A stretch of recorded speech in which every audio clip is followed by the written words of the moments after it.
बहुजन आवाज। नमस्कार, मी सदानंद खिल्लारे, आपण पाहतात द बहुजन आवाज। आज आपण उपस्थित आहोत दारवा तालुक्यातील सायखेड या गावी आणि आपण सायखेड गावातील या शेत शिवारामध्ये उपस्थित आहोत। आपण माझ्या पाठीमागे पाहू शकता, हे शेत सोयाबीनने पेरलेलं शेत आहे। या शेतामध्ये संपूर्णतः सोयाबीन पेरलेलं आहे आणि माझ्या पाठीमागे आपण पाहू शकता, हे हुमणी अळीने प्रभावित केलेलं शेत आहे। जागोजागी असे पूर्णतः ठिगळ हे हुमणी अळीने प्रभावित केलेलं आहे। हे जर आपण पाहिलं तर संपूर्णतः शेतामध्ये जागोजागी असे खरडे पडलेले आहे, जागोजागी असे ठिगळ पडलेले आहे आणि हुमणी अळीने हे पीक प्रभावित केलेलं आहे। या पिकाविषयी आणि या शेताविषयी बोलण्यासाठी खुद्द या शेताचे शेतकरी आपल्यासोबत उपस्थित आहे। नेमकं प्रकार काय झाला, कसा झाला, याविषयी आपण त्यांच्याशी बातचीत करूया। तर भाऊ, आपलं नाव सांगा। माझं नाव रवींद्र महादेव उघडे। तर आम्ही सांगितल्याप्रमाणे हे संपूर्ण शेत सोयाबीन आपण पेरलेलं आहे। यामध्ये सोयाबीन आहे, तर किती एकर हे संपूर्ण शेत आहे आणि किती बॅगा यामध्ये सोयाबीन पेरलेलं आहे? हे शेत 5 एकर शेत आहे आणि यामध्ये 5 बॅगा पडलेल्या आहेत सोयाबीनच्या। तर आता हे सोयाबीन निघालं, पूर्णतः वाढ झाली आणि या शेतामधल्या सोयाबीनवर हुमणी अळीने प्रभाव केलेला आहे। तर साधारणतः जागोजागी असे किती ठिगळ पडलेले आहे याविषयी सांगा। जागोजागी बरेच ठिगळ पडलेले आहे, ते काय अंदाजच लागत नाही। जागोजागी रोजच म्हणजे वाढ होऊन राहिलेली आहे, कमी नाही, वाढही वाढ आहे। ठिगळातनी वाढही वाढ आहे रोज। ते 15 दिवसाला कार्यक्रम आहे सर्व। आणि हे असं जागोजागी ठिगळ पडलेलं आहे, संपूर्ण पीक हे नुकसानग्रस्त झालेलं आहे। तर मग आता आपल्याला सरकारला काय म्हणणं आहे, काय आव्हान आहे, काय मागणी आहे याविषयी सांगा। आमची सरकारला एवढीच मागणी आहे की आम्हाला कर्ज मुक्त केलं पाहिजे, आमचं कर्ज माफ केलं पाहिजे, त्याशिवाय पर्याय नाही। याच्यात काय उरते याच्यात काय 5 आणि 6 पोते ॲव्हरेज आहे एकरी। बरं, आपण हे 5-6 पोते ॲव्हरेज असल्याचं सांगितलं, तर या सोयाबीनच्या लागवडीपासून तर काढणीपर्यंत साधारणतः किती खर्च येणार आहे या 5 एकरासाठी? मशागतीपासून तर मळणीपर्यंत साधारणतः 22 ते 25 हजार रुपये खर्च येतो। हे एकरी खर्च सांगितलं का? एकरी सांगितलं। सर्व महाग आहे, सर्व महाग आहे। औषधी महाग, रासायन खताचे भाव महाग, सर्वच महाग आहे, सर्वच महाग आहे। मजुरी महाग आणि मजुरी उपलब्ध नाही आहे। कुठे आहे मजुरी उपलब्ध? आणि जर या शेता व्यतिरिक्त मग आपल्याकडे किती शेती आहे? बाकी शेती माझ्याकडे आणखी कुटुंबात नाही, आमच्या 6 एकर शेती आहे माझ्याकडे। त्यामध्ये कॉटन टाकलेलं आहे। किती एकरामध्ये आपण कपाशी पेरलेली आहे? मी 5 एकर कपाशी पेरली आहे। आणि सिंचनाची वगैरे काय व्यवस्था? सिंचनाची म्हणजे आमची तेवढं काही असं काही पाण्याचा स्रोत काही असं भरपूर नाही आहे, साधारण ओलीत होते 1-2 बॅग गहू निघलं असं। बाकी काय आमच्या पाण्याचं हे नाही, काही नाही आमच्याकडे। तर हे संपूर्ण शेत आहे, 5 एकर शेती असल्याचं यांनी सांगितलेलं आहे आणि या शेतामध्ये संपूर्णतः सोयाबीन पेरलेलं आहे, 5 बॅगा सोयाबीन पेरलेलं आहे। आणि लागवडीपासून जर आपण पाहिलं तर लागवडीनंतर चांगलं पीक वर आलं, वाढ झाली, परंतु या मध्यंतरीच्या काळामध्ये संपूर्ण तालुक्यासह या सायखेड गावामध्ये सुद्धा हुमणी अळीने शेतावर प्रभाव करण्याचं यंत्र प्रभाव सुरू केला आणि अशा प्रकारचं जागोजागी या 5 एकर शेतामध्ये ठिगळ पडलेले आहे आणि हे संपूर्ण हुमणी अळीने प्रभावित केलेलं आहे। तर मला एक आणखी सांगा की हे आपण सांगितलेलं आहे की सोयाबीनचं पीक आता हे साधारणतः आपण जर पाहिलं तर जागोजागी हे असे खरडे पडलेले आहे, ठिगळ पडलेले आहे, आणि यामधून काय हाती लागणार आहे याविषयी सांगा।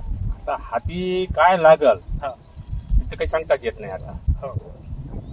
मागच्या वर्षीचा जर आपण सोयाबीनचा भाव पाहिला तर त्याविषयी सांगा। मागच्या वेळेचा भाव काय 4200 पर्यंत सुरुवातीला होता, नंतर 4000 राहिला, 4000 रुपये भाव राहिले सोयाबीनचे। कपाशीचे भाव? कपाशी 66 पासून 7 पर्यंत होते। तुरीचे भाव? तुरीचे भाव 7000 वर होते, 7000 पासून आता 66-62 वर आहे, 65 वर आहे। भाव काहीच नाही या भावांना फक्त सरकारला आमची विनंती आहे, हाजून विनंती आहे का भाव व्यवस्थित द्यायला पाहिजे। आणि 25000 रुपये हेक्टरी मी जे जून महिन्यात पेरणी झाल्यानंतर पेरणीच्या उतार्यावर समजा तुमचा पेरणीचा उतारा आला तर त्यावेळेस तुम्हाला 25000 रुपये हेक्टर दिले पाहिजे, म्हणजे कास्तकार निर्भय राहील, तो चांगल्या पद्धतीने शेती करत। 1-2000-1500 माग खाल्ल्यासारखे वाटत नाही ना पिल्यासारखे वाटत नाही, अशी परिस्थिती आहे। केंद्र सरकारने असो किंवा राज्य सरकारने असो PM किसान योजना किंवा मग राज्य सरकारची जी शेतकऱ्याविषयीची योजना आहे आणि विविध योजना आहे, ह्या योजनेचा लाभ आपल्याला मिळत आहे का? आता हे काय होऊन राहिलं, जखम आहे बोट आले, पट्टी बांधली कपाळ आले, अशी गोष्ट आहे. आता यानं काही होत नाही. जखम कुठं हेच तुम्ही पाहून नाही राहिले ना, जखम कुठं आहे नेमकी हे नाही पाहून राहिले तुम्ही, जखम नाही शोधून राहिले. आणि या शेतीवर आपण कर्ज वगैरे काही उचल केलेली आहे का, याविषयी सांगा. या शेतीवर 40,000 रुपये कर्ज आहे. कोण्या वर्षीचा आहे? 12-13चं कर्ज आहे. किती उचललं होतं तुम्ही? किती हजार? 40,000 रुपये उचलले होते. 40,000चे तुम्ही सांगा जास्तीत जास्त किती हजार किती लाख व्हायला पाहिजे? 3 लाख रुपये खर्च झाला 40,000चं. आत्ताच बँकेचे कर्मचारी येऊन गेले, त्याने बोलावलं आम्हाला. बोलावल्यानंतर आम्ही सांगितलं की म्हटलं आम्ही इतके भरूच शकत नाही, इतके पैसे कसे काय होणार आहे, शक्यच नाही. आम्ही डबल भरायला तयार होते. म्हणजे डबल भरणं बिलकुलच जमत नाही, तुम्हाला 1.5 लाखाच्या वर भरायला लागतं. आमची सिस्टम आहे, आम्ही सिस्टम प्रमाणे वागतो, याचा काही दोष नाही, आमची सिस्टमच तशी आहे. साधारणतः हे 12-13 सालचं कर्ज असल्याचं सांगितलं. आता हे 25 साल चालू आहे, सण चालू आहे आणि 3 लाख रुपये कर्ज झाल्याचं आपण सांगितलेलं. तर याच्यातला जर मध्याचा पर्याय त्यांना काढायचं आपण सांगितलं नाही का? मधातला जर पर्याय काढला तर काय निघाला मधातला पर्याय, किंवा आपण त्याच्याशी बोलणी केली तर त्यांचं म्हणणं काय आलं? त्याचं म्हणणं आलं का कमीत कमी 1,77,000 रुपये तुम्हाला भरावं लागेल आणि तुम्हाला कर्ज बी पुन्हा या तुलनेत भेटणार नाही. तुमचं 40चं कर्ज आहे ना, तुम्हाला जास्तीत जास्त आम्ही 60,000 रुपये देऊ, त्यापेक्षा आम्ही जास्त देऊ नये, देणार नाही. काही नाही, कोणी कोणाचा अंकुश राहिलेला नाही, कोणाचं कोणावर नियंत्रण राहिलेलं नाही, कठीण परिस्थिती झालेली आहे. मी तर म्हणतो का शेतकऱ्याला आत्महत्या करण्याची परमिशन द्या. आत्महत्याग्रस्तांचे पैसे देता ना 2-4 लाख रुपये, ते मेल्यावर देता, तुमच्या तिजोरीवर बोजाही पडणार नाही ना. मरू द्या ना आम्हाला, द्या ना परमिशन आम्हाला, मरू द्या आम्हाला. तुळजी महाराजांनी म्हटलेलं आहे, मैं देखो किसानों की भलाई, मैंने खुशी आहे म्हणाय. केव्हा खुशी आहे, केव्हा समाधान वाटत राष्ट्रसंताली, केव्हा समाधान. एकंदरीतच मग हे जे राज्याचं सरकार असो किंवा केंद्राचं सरकार असो, हे शेतकऱ्याचं हिताचं कोणतंही धोरण राबवित नाही असा आपला आरोप आहे का? आरोपच आहे. त्यांना समजूनच नाही राहिलं जखम कुठं आहे, त्याला समजूनच नाही राहिलं का जखम कुठं आहे आणि आपण उपचार काय करून राहिलो हे लक्षातच नाही येऊन राहिलं. त्यांना वाटते का आम्ही 2,000 रुपये देऊन राहिलो, नमो महाराष्ट्राचे पैसे देऊन राहिलो. यानं खुश नाही होणार, यानं काहीच होणार नाही.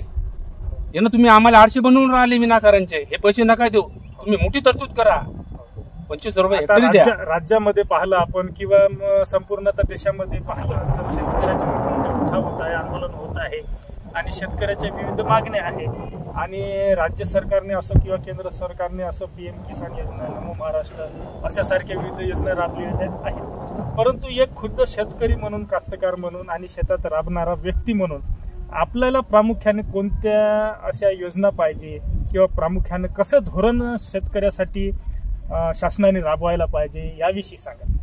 शेतकऱ्याचं एवढंच म्हणणं आहे की आमच्या मालाला रास्त भाव मिळाला पाहिजे, हमी भाव मिळाला पाहिजे. हे 4,000 रुपये काय भाव नाही आहे. कच्चा माल मातीचा भाव आहे, पक्का होताच चौपटीने व्हावे, मग कसे सुखी व्हावे ग्रामजन. तुळजी महाराज म्हणतात कच्चा माल मातीचा भाव आहे, पक्का होताच चौपटीने घ्यावे, मग कसे सुखी व्हावे ग्रामजन. ग्रामगीतेची ओढ आहे. जर संपूर्ण शेतीमालाची जी लागवड पाहिली आणि त्याचं जे व्यवस्थापन पाहिलं आणि त्याचा लागवडीचा खर्च, व्यवस्थापनाचा खर्च आणि इतरही मजुराचा जर खर्च पाहिला तर शेती हा व्यवसाय 100-60 असल्यासारखाच यामधून दिसून येते. आणि यामुळेच कदाचित शेतकरी हा कर्जबाजारी होत असल्याचं सुद्धा आपल्या निदर्शनात संपूर्ण महाराष्ट्रात आणि देशात सुद्धा दिसून येत आहे. तर यांनी एक विषय असा सांगितलेला आहे की शेतकऱ्याला बाकी इतर योजना नको, शेतकऱ्याविषयीचं धोरण हे प्रखर धोरण राबविलं पाहिजे आणि शेतकऱ्याच्या शेतमालाला, शेतपिकाला हमी भाव द्यायला पाहिजे.